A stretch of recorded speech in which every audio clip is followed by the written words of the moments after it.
Welcome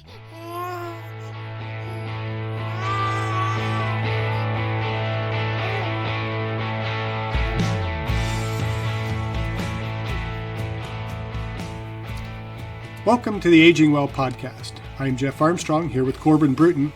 In this and the episodes that follow, we will share candid discussions on aging and hear from the experts. We are here to inform and encourage as we experience, well, aging. In this, the second installment of our series on Aging Well begins in childhood. We discuss the topic of weight training for children. We explore how emphasizing proper technique and progression early on can have a profound effect on a child's interest, health, and overall performance. We share practical tips for creating a safe and effective weight training program to promote lifelong exercise habits to age well. Dr. Armstrong, you are a proponent of weightlifting for aging well. I am. When should someone start lifting weights? Let's talk about the difference between weight training and resistance training. There's a difference? Yes, albeit a subtle one. Weight training involves the use of machines, barbells, and dumbbells. Resistance training is any form of exercise that provides resistance against the force of muscle contraction for the purpose of musculoskeletal adaptation. Correct. Resistance training can involve traditional weights as well as manually applied resistance, elastic cords, and bands. Literally anything that will overload the muscle. When do you think someone should start resistance training? As soon as they pop out of the womb. Instantaneously. I think generally if you're giving birth to a child, you want to bond a little bit with the child in those first few moments of life. You don't want to immediately start working on building the muscle. But what I mean by as soon as they pop out of the womb is that as soon as a child is born, they begin to develop muscular strength and begin to develop the bones, the muscles, and the tissues of the body. So what do we do with a child when they're, an infant? We grab onto their hands or their feet, and what do? They start pushing against us. That's literally resistance training. And so any kind of movement against a resistance from the point of birth is going to begin to develop some of that neuromotor and neuromuscular strength. And so we want to get a child as active and as weight-bearing as quick as possible. Yeah, I remember taking courses in college, and we actually discussed this. It was mentioned in the documentary, I think it was called The Robotic Quarterback, where it was this kid and his dad had these big dreams of him playing in the NFL, and he was going to be this elite athlete. Well, it started off when he was an infant, just a couple weeks old, and dad would actually take his legs and pull it all the way back and just have the son, even as an infant, have that resistance training. And as we discussed that in our classes, we came to the conclusion that has a huge benefit for building strength, agility, and any form of athleticism. Well, that was the Todd Marinovich story. It was one of those ESPN documentaries. Marv Marinovich was his father. He worked with him from birth to develop the best athleticism possible in him. And it literally worked. There's a lot more to that story, which is probably beyond this, because probably if we go down that rabbit hole, then we'd start to discourage people from actually encouraging their kids to lift weights and start working out earlier. That kind of activity sets the child up to be more muscularly active, to develop agility. Agility is going to get developed a little bit differently, and that's kind of a whole nother case. But all of this is movement against resistance is resistance training, and it can begin as soon as a child is capable of starting to work with their bodies. I propose that we start working with resistance training as soon as a child is born, and as much activity as we can give them. What we don't want to do is, as some cultures sometimes do, swaddle the child or wrap them up in blankets and keep them not moving. It kind of lacks some of that development. So swaddling, that's weird because there's a huge push right now for swaddling. Children feel that comfort and tightness because represents being in the womb and it shows love. It's supposed to build a level of confidence psychologically, according to new mothers. I've not heard that, how that builds any confidence, although I do understand there's a time and place for that, and it does give the child comfort, but ultimately a kid needs to be moving. We need movement in order to develop the body, to get those neuromotor skills developed. And the sooner the kid's moving around, allowed to crawl around, I think we tend to become overly protective in this generation with children. If you look at playgrounds when I was a child versus playgrounds now, there's less encouragement to develop the body physically. Everything is so safe and cushiony. You watch parents in the park with their kids. A kid starts climbing up on something, and they start freaking out a little bit. What we should be doing is saying, hey, wow, that's pretty cool. Like, kids really climbing up there. They're taking risks. They're using their muscles. They're developing. And I think that's a very important part of development. That doesn't mean that we're putting our toddler under a barbell and having them squat. But as they start moving their bodies, they're developing those muscles, eventually crawling, sitting, standing, walking, running, and all of that progresses towards better functionality as they attempt to age well. That seems like you should get your kids involved in a sport as soon as possible. I don't know about that. That's a little bit over the top when you're talking about sports, because sports is competition and there's a lot more involved with sports. We're just talking about developing a body. Not everybody is going to be an athlete, and not everybody has to be an athlete.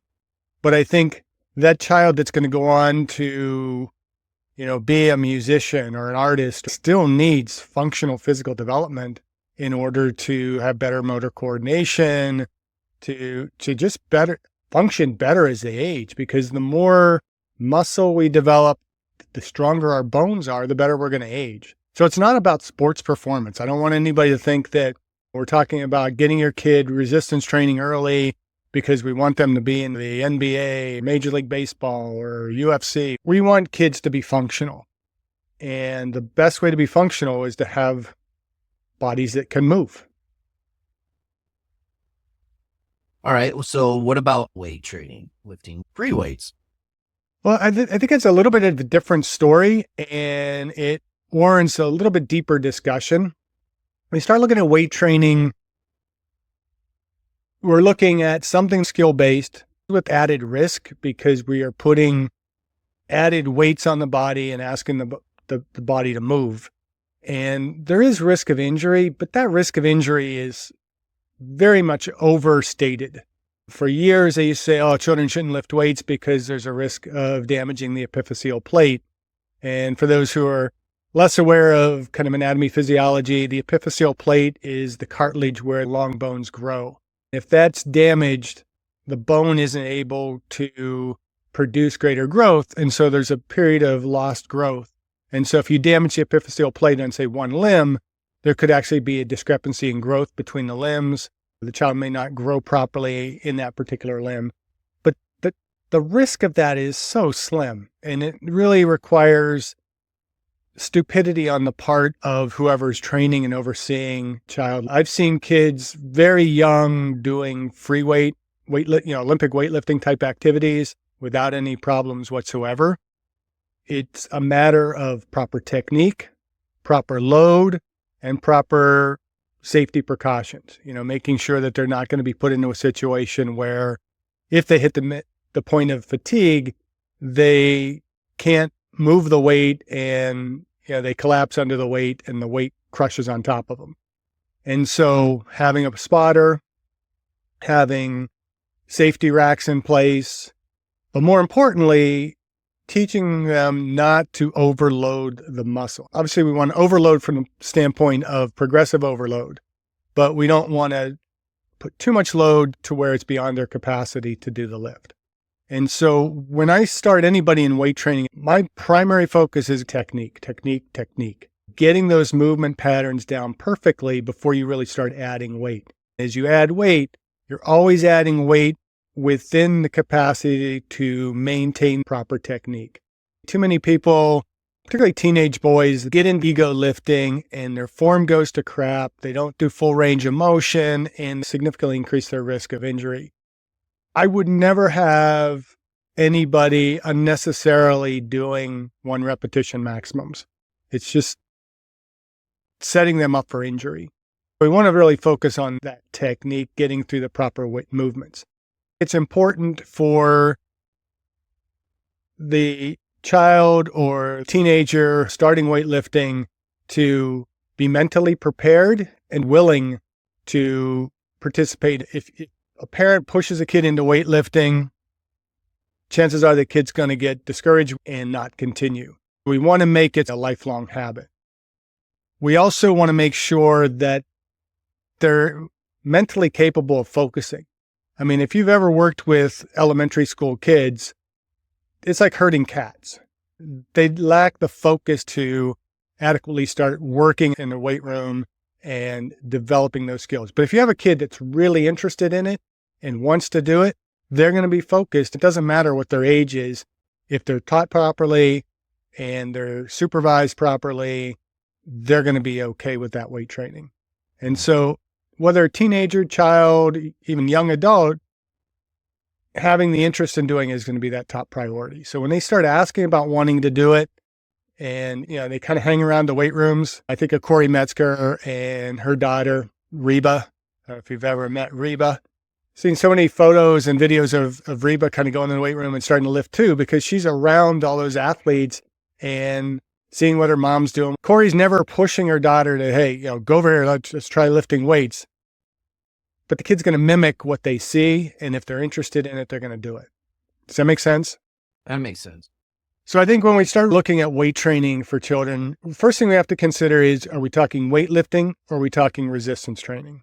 Resistance training can be done with bands. It could be body weight activities. Kids should be doing push-ups, pull-ups, all those types of things in elementary school. They should be doing gymnastics, calisthenic type exercises to provide resistance against the muscles to begin to fundamentally build that strength. As they get older and they start getting interested, we can start looking at how weight training can be incorporated. You have weightlifting from the standpoint of like Olympic lifting. That's much more complicated. That's probably not something that every kid is going to be needing to jump into. Then there is powerlifting. Powerlifting encourages maximal lifts. Maybe not the best thing to suddenly throw a kid into, and teaching them how to just put excessive amounts of weight on their back in a squat or a bench press. But lifting for the purposes of developing functionality can be done relatively easily and safely at any age, as long as that kid is willing. And it's just kind of starting them with the basic 5, the squat exercise, a hip hinge exercise, some kind of push, whether horizontal, vertical push, and then your horizontal and your vertical pulls, doing things like carries. I mean, getting a kid to carry groceries, that's resistance training. Getting them to do some type of gardening and labor work around the house can be a form of resistance training. So we're really talking about loading the body to a point where it's doing more than it's accustomed to, so that we promote muscle development, bone development, and neuromuscular development. Yes, speaking of carrying, I think with carrying, we need to add 2 different forms of carrying. We've talked the types of carries. There's different ways that we can carry, but it's still a carry. It's basically just a different load, whether you're doing overhead, unilateral, bilateral, at the sides, in front of you, Zercher carry, carrying on the back, carrying at the sides. It's all a carry, just different varieties of carries. Yeah, but there's a huge difference between farmer carry and holding something out in front of you. But that's also a natural movement. And I think as you're describing the resistance training and starting at a young age, I think sticking to those natural movements is the key goal here. Is that safe to say? Any weight training is natural lifting. That's why I always get frustrated with people that refer to functional lifting, which I think is such a bullshit term, because all lifting is functional. It doesn't have to specifically mimic the activity we're trying to promote. Squatting, we do the basic 5. Those are 5 basic movement patterns that can be performed in numerous different ways that are going to translate to much greater functional movement across the board. Then you get into developing agility, plyometric activities, and sport-based activities that are more multidirectional, adapting those basic movement patterns further, refining the neuromotor patterns. Strength is built through refined, very precise movements that are loading specific muscles for the purpose of hypertrophy, improving strength, improving power in the muscles.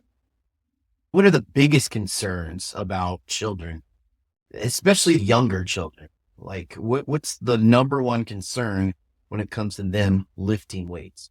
I think the biggest concerns are going to be potential injury and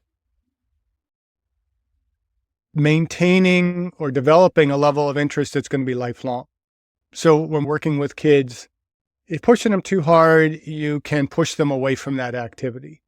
And they learn to have a disdain for it, and they don't want to do it. They hate it. They're not going to ever want to do it again in their life. And so you could lose somebody from having relatively good lifelong physical activity, particularly in the area of strength training, by pushing them too hard early on. So it's got to be made to be fun and interesting for them as well as productive. But I think the biggest concerns I have for children lifting weights is learning improper techniques. If you don't learn to squat properly, at some point you're going to be pushing your joints and your body beyond its capacity to maintain that joint integrity, and it's going to get hurt. Same with benching technique. I've seen kids learning horrible benching technique. I had an athlete who was actually shown by a strength coach to lift his butt up off the bench and drop it back down in the process of pushing the bench press. Wow. And you could lift more, you could do, getting more power. And it's like, you're not lifting more if you're not actually lifting the weight. And the whole purpose of lifting the weight is to load the muscle, not to just move more numbers. And so I'd rather an athlete have a strict form and proper technique and then vary the tempo in order to develop strength, power, and those types of things, rather than just kind of cheating their way through a weight. You see kids learn to squat improperly and they just keep loading it up, and eventually they're going to hurt themselves. So I want to see really, really good full range of motion technique before they start adding resistance to it. And so I think one of the biggest concerns with children lifting weights, and probably not children as much as older children or teenagers, is trying to compete with their friends and start ego lift. Nobody should ego lift, but to say, ego lift too early. If you're an adult and you're going to ego lift and you're going to get hurt, then that's on you. But as a child, they don't kind of know any better. They need to be supervised and they need to, learn the proper ways to lift and why they're doing the lifts that they're doing. So I think the biggest concern is just having adequate supervision that is going to teach them proper technique and keep them from getting hurt. There's too many people training kids that shouldn't be training kids. What is the National Strength and Conditioning Association? What's their standard for youth resistance training? Well, their stand on youth resistance training is probably best detailed out in, I think it was the 2009 consensus statement, and they spell out 17 guidelines. And we can kind of talk about these individually, but the guidelines are: provide qualified instruction and supervision, ensure the exercise environment is safe and free of hazards, start each training session with a 5 to 10 minute dynamic warm-up, begin with relatively light loads and always focus on the correct exercise technique, perform 1 to 3 sets of 6 to 15 repetitions on a variety of upper and lower body strength exercises. Include specific exercises that strengthen the abdominal and lower back region. Focus on symmetrical muscular development and appropriate muscle balance across the joints. Perform 1 to 3 sets of 3 to 6 repetitions on a variety of upper and lower body power exercises. Sensibly progress the training program depending on needs, goals, and abilities. Increase the resistance gradually, 5 to 10% as strength improves. Cool down with less intense calisthenic and stretching exercises. Listen to individual needs and concerns throughout each session. Begin resistance training 2 to 3 times per week on non-consecutive days. Use individualized workout logs to monitor progress. Keep the program fresh and challenging by systematically varying the training program. Optimize performance and recovery with healthy nutrition, proper hydration, and adequate sleep. Finally, support and encouragement from instructors and parents will help maintain interest. So basically, this is pretty much the guidance for any beginner weightlifter, really almost any weightlifter. So we've kind of talked about some of these already. Provide qualified instruction and supervision.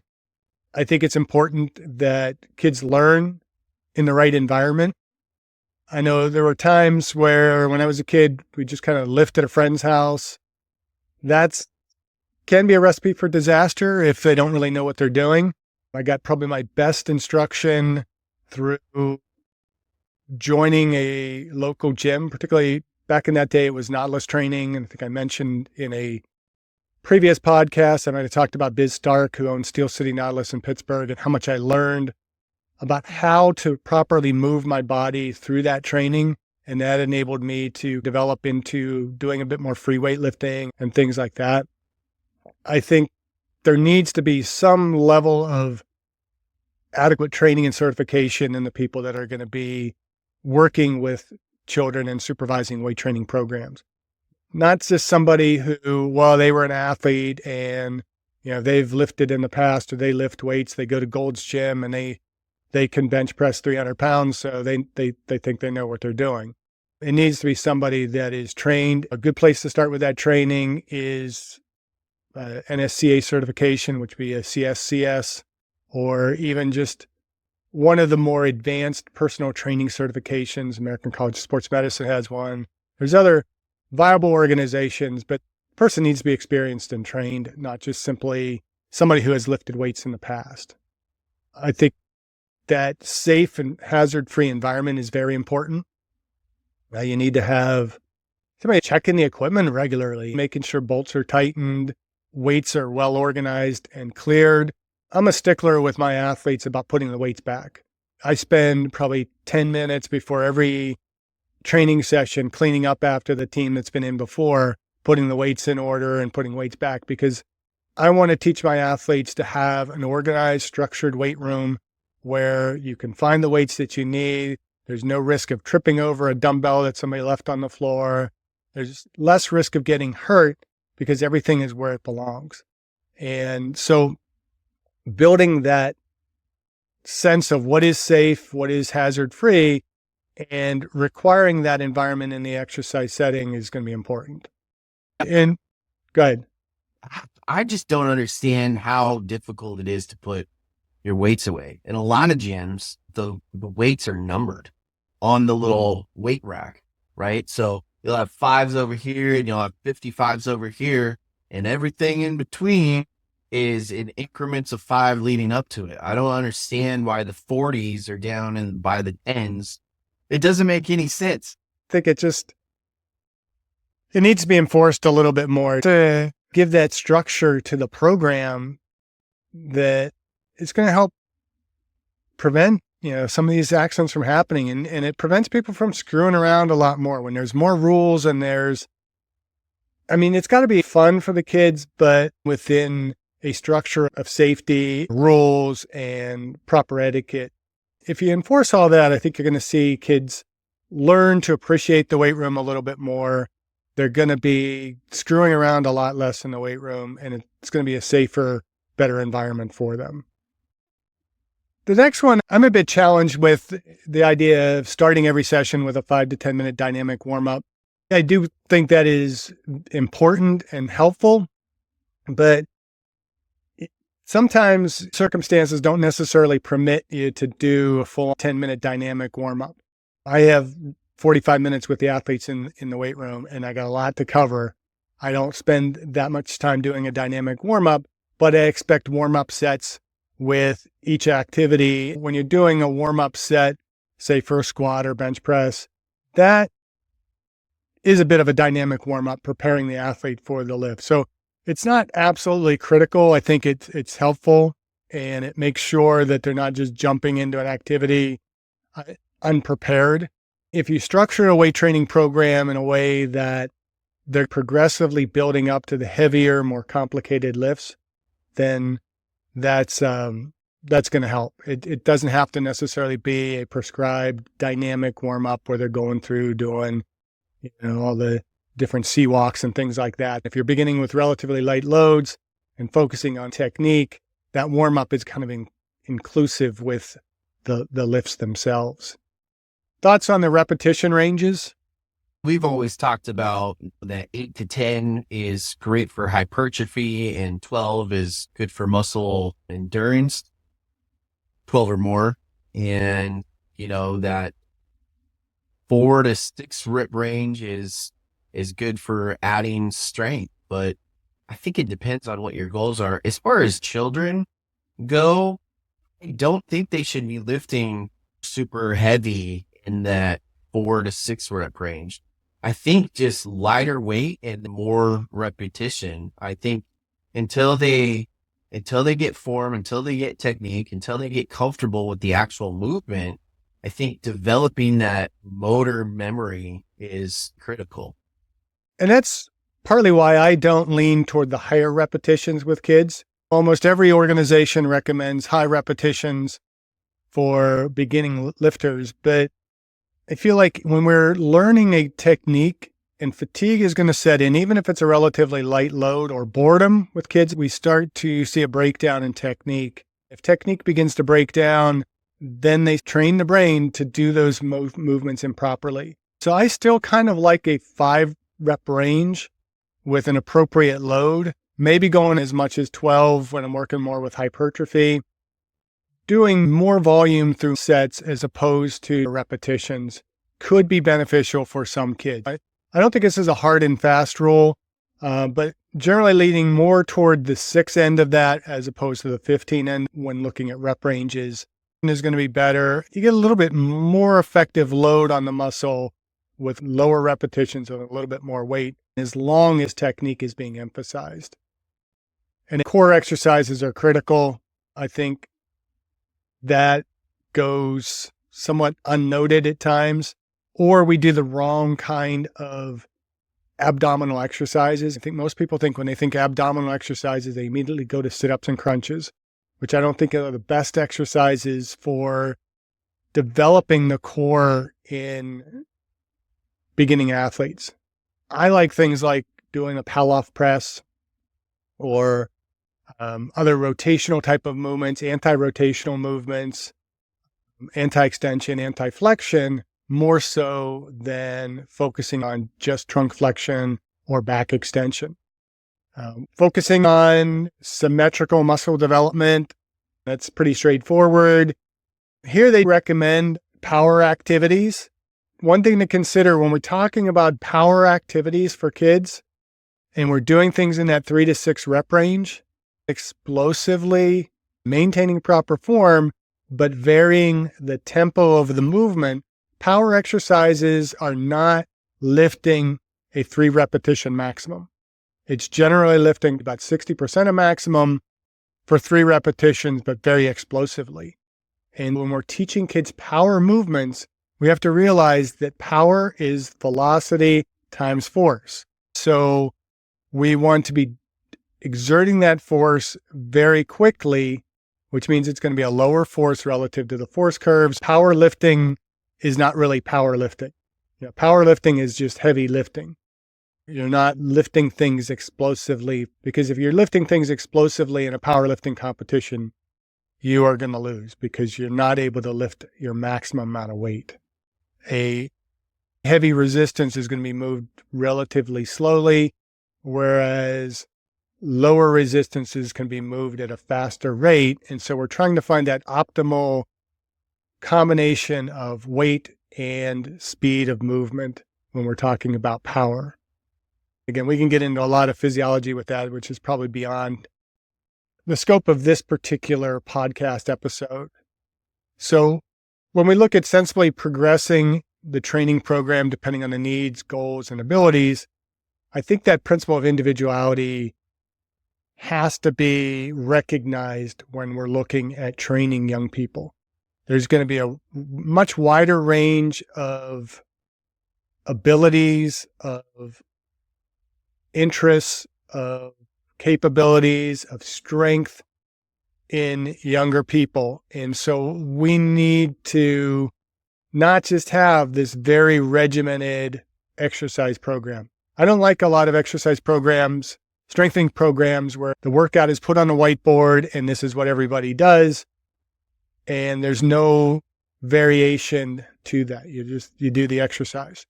You have to recognize that if your goal is to do a squat, some kids are going to be advanced and already know the squatting technique. Somebody that's a true younger beginner might have to start with a goblet squat. Or I like the Zercher squat because it is a good training tool. It's a lot safer of an exercise for somebody just learning how to do a squat movement.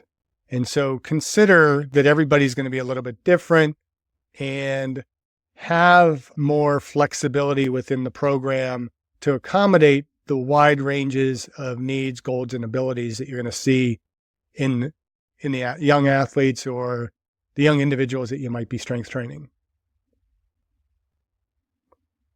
I agree. When I was getting my bachelor's, one of the courses that we had to take, we had to take a PE teaching class, and we worked with individuals from kindergarten to 8th grade. That was a really eye-opening experience because a lot of kids, you think, oh, they're kids, they all fit in one box, but they don't. And they develop significantly faster than their classmate or their peers at different rates. Like each kid develops differently as far as their motor skills, their tech. So kind of customizing a resistance training program for that kid based off of their skill set and prioritizing form and technique, it's really critical.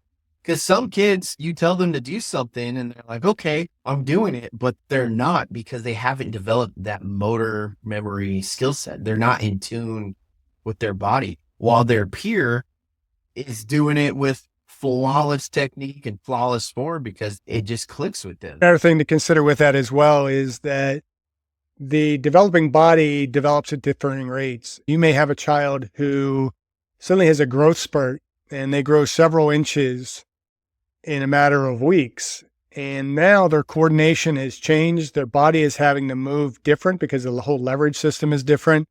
And so sometimes it's a lot of just relearning motor skills as that body is developing. A kid might be able to do something pretty well 1 week, and then the next week their body has changed and they're having to totally relearn a new technique. I think having individualized workout programs and logging those programs, tracking their progress is going to be both motivating, but also allow us to kind of see what's going on with their development.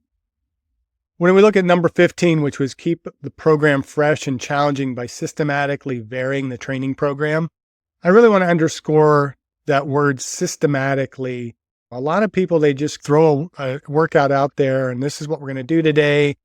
And there's no logical progression to anything, or the exercises are changing with too high of frequency that the developing lifter doesn't learn sufficiently the technique of each of those exercises. That's why I would prefer that a beginner novice exercise program really stick to the basic movements and be performing those same movements for at least a 3 to 4 week period before you start changing the exercises. If one day you're doing squats, next day you're doing Zercher squats, and you're doing Bulgarian split squats, and then you're doing leg press, and you're changing the exercises every time, the body's neuromuscular system isn't developing and mastering those techniques with proper repetition.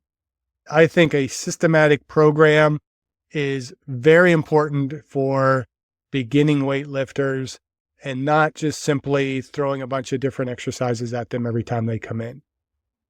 I would agree. So you would say like a circuit training would be bad? No, I'm not saying circuit training would be bad, but that circuit should be the same for a period of time. Gotcha. So I still kind of favor more machine-based training to begin new lifters, because it allows them to feel through that range of motion how the muscle should be contracting. And that's where I do like leg extensions and leg curls. I mean, for bodybuilders and things like that, those are critical, but for athletes, it becomes less critical as they progress. For me, having gotten my start doing Nautilus circuits, where it was 3 days a week, you go through the circuit and you're just progressively overloading through that, I learned to understand how my quadriceps should be contracted, how my hamstrings contract, how my biceps contract. And then when I go to do free weights and I understand that this exercise is supposed to be supporting this particular muscle group, I know how I should be moving, how I should be feeling as I'm making that movement. If I'm not feeling it in the muscle group that I want to be feeling it in, I'm doing something wrong. Circuit training can be beneficial, but you don't want to be throwing different exercises at them every time you do a circuit. And again, we're looking at what are the goals. If you're looking at a PE class and you're just trying to make things fun, getting the kids moving, doing those different exercises can be beneficial. But from the standpoint of building strength, learning technique, it's not going to be as beneficial. So we want to keep to the basics and repeat those basics until they master the techniques. Then you go on to more complex types of lifts. You don't need to be doing a Bulgarian split squat if you can't do a back squat. Or you shouldn't be doing a single leg RDL if you haven't mastered the deadlift or the Romanian deadlift. I think it's important to be educating them in terms of nutrition, hydration, adequate sleep, monitoring how those are going for the athlete, adjusting accordingly. If you're seeing kids that are overly tired, maybe they're not performing quite as well, address what are those deficiencies. Are they getting enough fluid? I have one of my favorite kids that comes in and lifts all the time. He's constantly, hey, Coach Armstrong, can I go get a drink of water? Like, you don't have to ask me to go get water. I'm not going to deny you hydration during a lift. Go get a drink, stay hydrated. But you need to make sure that they're getting enough proper hydration and they're learning to drink the right stuff. They're not drinking soda, energy drinks, and those types of things to hydrate their bodies. And then the final thing is support and encouragement from instructors. It needs to be a positive environment, and parents need to be supportive of it. You have to do things that are going to help maintain their interest. Anything we've missed in this discussion about aging well begins in childhood and the importance of weightlifting in that process of aging well? I think the only thing that comes to mind is actually the impact that their peers will have, right? Because there is a whole psychological aspect of all of my friends are also doing this exact same thing of resistance training. That makes it more fun. That makes it more exciting. That makes me want to do it because I'm a part of that now. Or it could also be all my friends are advancing and better and stronger than me. And so that can be discouraging. And so the one thing that we haven't really covered is that little psychological, whether positive reinforcement or negativity that could impact a child moving forward with their journey of resistance training at a young age.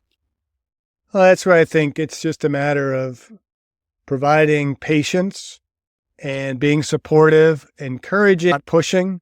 The kid needs to be making the decision to lift weights on their own accord. It shouldn't be something they're being pushed into. It can help if you have coaches that are enforcing it and encouraging it, but doing it in a fashion that's going to be more enjoyable for the kids. You need to encourage each kid at their own pace and in their own ways. Every kid's going to be a little bit different. We can't consider all kids to be in that same box. They have to be recognized as being individual. Some kids are going to, take encouragement, maybe, being pushed a little bit harder than other kids. Some kids you have to be softer on and more reassuring. Other kids can be, you see how kids can be coached. Some kids can respond to a coach that yells at them. Other kids, the coach yells and they break down. Learn your child, understand how they function, what encourages them, what discourages them, and use those tools to support and encourage them to start resistance training as early as possible. Doing things are going to help develop their body. And it doesn't have to be weight training. It never has to be weight training. It may only be doing more calisthenic-based exercise, just going to the playground and doing pull-ups on the monkey bars, or encouraging the kids to do proper push-ups. It amazes me how many teenagers, by the time they get to high school, cannot do a proper push-up because it's not enforced enough in their elementary and middle school PE. Do what we have to do to get kids interested in performing the movements in a safe and effective way so that they can become lifelong weightlifters. What activities would you encourage parents to get their kids involved in? Would you say like gymnastics, dance, taekwondo, something to that effect to add that resistance training? The simple answer is yes. Any activity that is enforcing motor development and teaching kids more skills and allowing them to use their bodies against resistance is going to be developmental. That's where you play into the kids' interests. If they have an interest in taekwondo, karate, or judo, or whatever it might be, then fuel that. If they want to do gymnastics is great for all kids. Dance is great for all kids. I grew up, Lynn Swann, one of the greatest wide receivers in the history of the NFL. He was a dancer.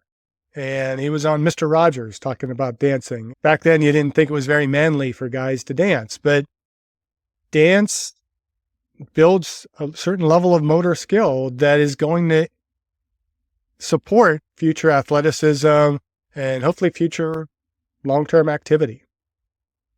So I think the take-home message today is get your kids involved in some form of resistance training at a young age. Pick a hobby, pick something that they're going to be interested in, whether it's dance, whether it's gymnastics, whether it's just playing, getting used to doing activities on the playground. Get involved, be encouraged, make sure when they are ready to do weight training that you're focusing on proper form and technique. Recognize that not all kids develop at the same speed. Recognize there's the hump of body growth and development, that will be another change that they're going to have to adapt to. Make sure that you're sticking in with the proper repetition range to prevent injuries to accumulate in the future. And by doing all of this, and you start at a young age, you will be aging well. Thank you for listening. I hope you benefited from today's podcast. And until next time, keep aging well.